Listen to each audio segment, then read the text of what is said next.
Hola, xentiña de ben? Como andamos por aí? Pois eu aquí. Por agora, estupendamente, porque o certo é que a min estar na casa non che me consta ningún traballo. E como lles expliquei aos meus compis de Arroelo esta mañá, neste retiro, porque para min isto é un retiro, xa descubrín alo menos dúas cousas importantes. Unha é que non tiña falta de roupa. O que tiña era falta de lavala. Sí, non me caben nos armarios. Agora están os queixóns que botan por fora. Isto de verdad non sei que vai a ser. E a outra cousa é que ter a casa cocha é unha ventaxa. Porque en situacións de pandemia, de repente, pois sigas tendo un montón de cousas que facer. Mira de cantos días levamos, e hoxe é xoves, pois eu levo desde o xoves na casa. Levo unha semana.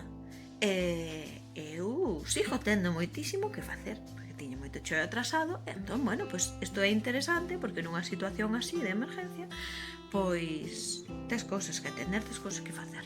Ben. Seguramente non me ides ver demasiado por aquí. E hai algunha historia, ao mellor, que poñemos así a miña filla máis eu bailando, cousas así. Pero non sei o que vai a pasar. A mí tampouco me gusta facer así de petonisa. Nestos casos non sei o que vai a pasar, pero neste momento estábame hasta casi apetecendo saírme temporalmente das redes sociais. E contovos por qué. Para min estes días son unha desculpa maravillosísima para facer algo que a mí me encanta, que é o traballo interior. Eu sinto que neste momento toca facer algo importante. Xa hai tempo que levo dicindo isto non pode ser, isto non pode ser, esta vida, a vida non pode ser isto, aquí isto ten que rachar por algún sitio porque este ritmo que levamos non é normal. Evidentemente rachou por un virus, pero rachou. O caso é que a mí, se me din agora, ala, acábase a cuarentena, mañán todo volve a ser como antes. A mí anda máis obvio. No, o sea, a mí deixademe facer o traballo que teño que facer.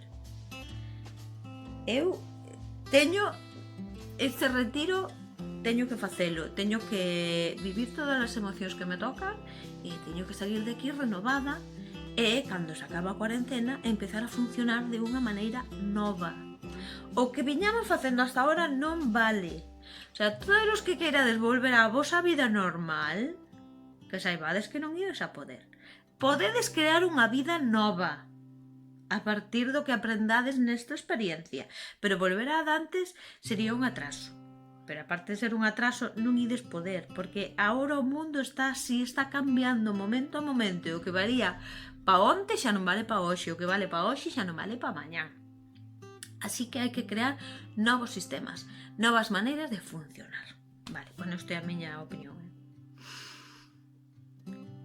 Hoxe estuve comentando a unha rapaza que me preguntara por algo sobre as emocións que estábamos vivindo en este momento, ¿no? De como, bueno, de como estamos xestionando e que sería o que tocaría, ¿no? Si as emocións están sans e ben colocadas, que sería o que tocaría. Entón, eu, bueno, apeteceme compartilo agora con vos aquí e vou non soltar. Nesta situación eu vexo dúas situacións. Primeiro, a primeira situación é un virus. Un virus que para nós representa unha ameaza. Entón, ante o estímulo da ameaza, a emoción correcta, a emoción sana é a do medo. O sea, é sano sentir medo ante un virus que realmente representa unha ameaza para nós. E que fai o medo? Ai, poñerte así e dicir, ai, Dios mío, estás na casa, falo con mi hija, non respiro. Non. O medo auténtico o que te axuda é a buscar solucións para poñerte a salvo. Ben, que facemos? Quedámonos na casa, mantemos as distancias de seguridade, cumprimos as medidas de seguridade, poñemos a mascarilla, poñemos os guantes. Bueno, todas estas cousas que nos están comentando que son eficaces para poñernos a salvo de esta ameaza que é este virus. Moi ben. Iso se o medo funciona ben.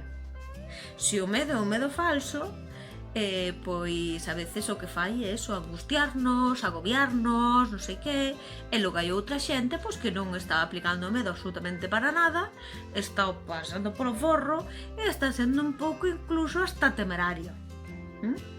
Iso quere decir que está aplicando outras emocións en vez de a que toca. Ben.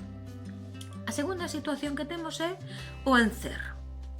Esta privación de liberdade donde perdemos, ademais de liberdade, perdemos facer a vida que estábamos facendo, non? E aquí evidentemente hai unha perda. E a perda é o estímulo de outra emoción. De que emoción? Da tristeza.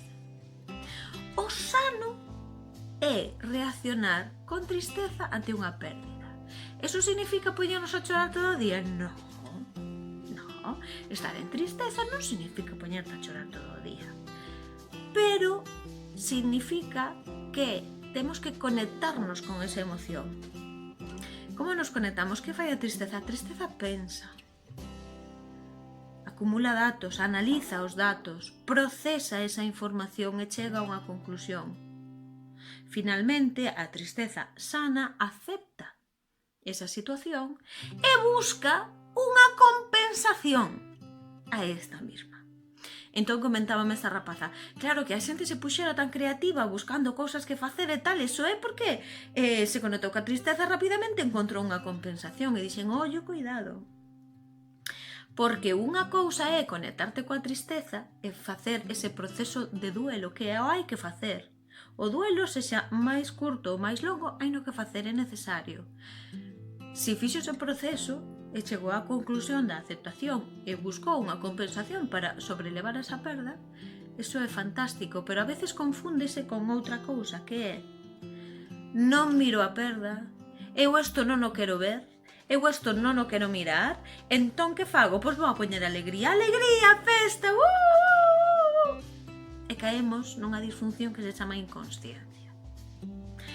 Que nos vai a provocar eso? Que se non nos poñemos a celebrar, a festexar, a estar en alegría, sen pasar, sen mirar o que perdemos, sen pasar por ese proceso de duelo e sen chegar á aceptación real, que non é o mismo que a resignación, se non facemos eso, esa alegría vai nos a dar moita vidilla os primeiros días, pero enseguida nos vamos a agotar, e enseguida vamos a caer, e vamos a levar un batacazo e vamos a ter un baixón, porque esa alegría se transforma en euforia e despois da euforia sempre hai un batacazo, antes ou despois. Entón, para evitar eso, como ademais vamos a ter que estar moitos días de retiro, pois o ideal é dosificar. O ideal é poder mirar. Sí, estamos perdendo isto. Estou triste por isto, pois non pasa nada. E se necesitas chorar, chora. Se non pasa nada, está na túa casa, e de que non tú eras, non importa, non pasa nada. Pero observa esa perda, pensa, reflexiona sobre ela, chega a unha conclusión. Se é vendado, aceptala, pois acepta, e despois buscamos as compensacións, buscamos que sacamos de bo de isto.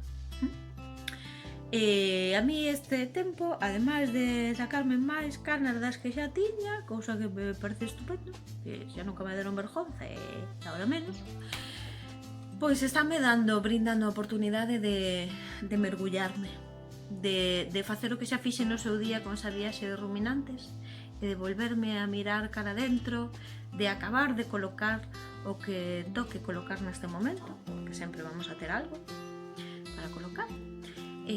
E o que quería comentárvolo, e a que me apetezca que o faga tamén e que mo conte. De vez en cando, iso sí que entraré a facer algunha destas preguntas que se me dá por facer últimamente, porque además resultame super interesante ler as vosas respostas, ademais de gratificante. Así que nada, desexo-vos que teñades un lindo retiro e que lle saquedes moito proveito. Xa sabedes, que vaya ben, que boa falta fai.